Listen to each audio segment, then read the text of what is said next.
আমরা ভুল করে থাকলে আমরা শাস্তি পাবো, এবং আমি নিজেও চাই যে ভোটের অধিকার হোক।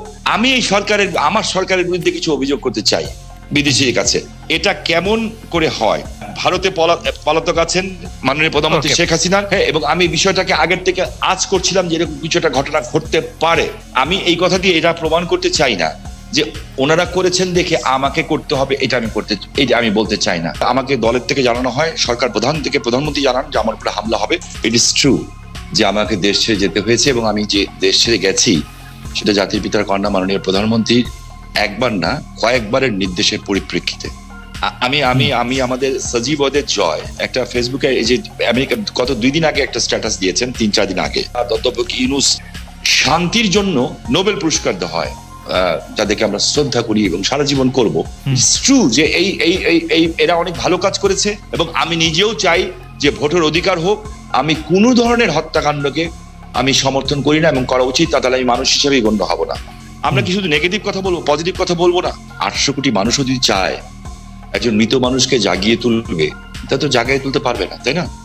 তো একজন মানুষকে আমি গুম করে দিব, খুন করে দিব, এই বিষয়টাকে আমি একজন মানুষ হিসাবে, আমি যদি মৃত্যু হয়ে যায় আমার, আমি কোনোদিন এটাকে সাপোর্ট করব না। এবং অতীতে কে কি করেছে সেই জন্য আমাকে একই পথে চলতে হবে, আমি সেটাকেও মনে করি না। এদের দ্বারা অনেক সব শ্রেণী পেশার মানুষের মধ্যে ভালো খারাপ আছে, আমরা কি এই কথা বলতে পারি না? ইয়েস, আমি বলছি না যে Awami League is a only perfect party in the whole world কিংবা ইন বাংলাদেশ। আপনি আমার মনের কষ্ট বুঝবেন। আমার 20 জন লোক মারা গেছে, আমার এই পা পঙ্গু হয়ে গেছে, আমি চেয়ারে বসে নামাজ পড়তে হয়, আমার পাটা উড়ে গেছিল, ঠিক আছে? সেইখানে আমার সরকারের ক্ষমতার সময় না যে চার্জশিট দেওয়া হয়েছে, সেই চার্জশিটে আমি যে সাক্ষ্য দিয়েছি, সিআইডির যে অ্যাডিশনাল এসপি, সে আমার সাক্ষী বদলি দিয়েছে। আপনি নিজেও লয়ার ছাত্র, আমিও লয়ার ছাত্র, আমি বলেছি this is not my witness. আমি চাই না যে একটা ছাত্র সারা বছর লেখাপড়া করলো, সেও পরীক্ষায় পাশ করলো, আরেকজন পড়ালেখা করলো না, সেও পাশ করলো, এটা আমি চাই না। দেখেন, আমি মার্কিন যুক্তরাষ্ট্রের মতো একটা রাষ্ট্রকে আন্ডারমাইন করার কোনো কারণ থাকতে পারে না, কারণ পৃথিবীর মধ্যে এটা অবভিয়াসলি একটা শক্তিধর দেশ না, একটা গণতান্ত্রিক রাষ্ট্র বলা যায়। যে আমার কাছে না কিছু মাঝে মাঝে অবাক লাগে যে মানুষের চরিত্রটা দেখতে, পৃথিবীর সব দেশের চরিত্র দেখতে ভালো লাগে। আমার কাছে মাঝে মাঝে আশ্চর্য হই যে আমরা কত রঙের মানুষ, আমরা আর কত নেগেটিভ কথা বলবো। আমাদেরকে কি খালি সরকারের কথাই বিশ্বাস করতে হবে? আমরা বিএনপির কথা বিশ্বাস করতে পারবো না, কোন মানবাধিকার সংস্থার কথা বিশ্বাস করবো না, বিদেশের কথা বিশ্বাস করবো না, আমাদের খালি সরকারের কথাই বিশ্বাস করতে হবে? আমরা যেটা চোখে দেখবো এবং যেটা বুঝবো সত্য, আমরা সেটাকেই বিশ্বাস করব, এবং সেটাকে বিশ্বাস করা উচিত। এখনকার গুম খুন নিয়ে আপনি আসলে কি বলবেন?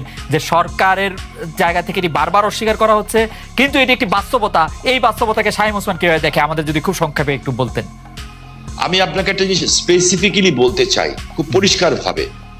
আমি একজন হিউম্যান বিং হিসাবে আমি কোনো ধরনের হত্যাকাণ্ডকে আমি সমর্থন করি না, এবং করা উচিত, তাহলে আমি মানুষ হিসেবেই গণ্য হব না।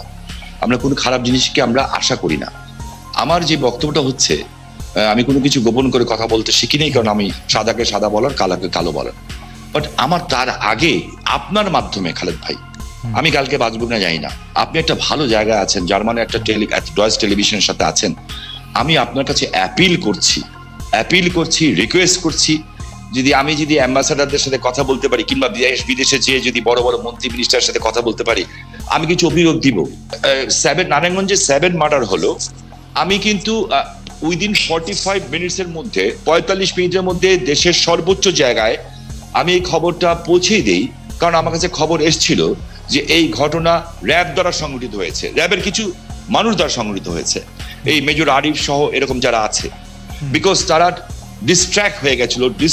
যেহেতু আমি এলাকার মানুষ, আমাকে সবকিছু খবর রাখতে হয়, এবং আমি স্বরাষ্ট্রমন্ত্রী মহোদয়কেও জানিয়েছিলাম বিষয়টা, যে something is going on, but এত বড় দুর্ঘটনা হবে এটা আমি বুঝতে পারিনি। কিন্তু দেখেন, যখন এই ঘটনা ঘটলো, আমি কিন্তু আমার ভয়েস রেজ করেছি, এবং এই জন্য আমার জীবনের শঙ্কা ছিল। জনাব শামীম ওসমান, আপনার নিশ্চয়ই মনে আছে, একরামুল বলে চট্টগ্রামের একজন কাউন্সিলর, তার মেয়ে যখন বলছিল বাবা তুমি কান্না করছো যে, এবং তারপরে যখন তাকে গুলি করে হত্যা শব্দ আমরা শুনলাম, সেই সময়ের মধ্যে কিন্তু আমরা অনেকেই বলছিলাম যে এইখানেই এটি শেষ হওয়া উচিত, কিন্তু এটি আসলে শেষ হয় নাই। জনাব শামীম ওসমান। জি, আমি আপনার সাথে 100% একমত। একজন মানুষকে আমি গুম করে দিব, খুন করে দিব, এই বিষয়টাকে আমি একজন মানুষ হিসাবে আমি যদি মৃত্যু হয়ে যায় আমার, আমি কোনোদিন এটাকে সাপোর্ট করব না।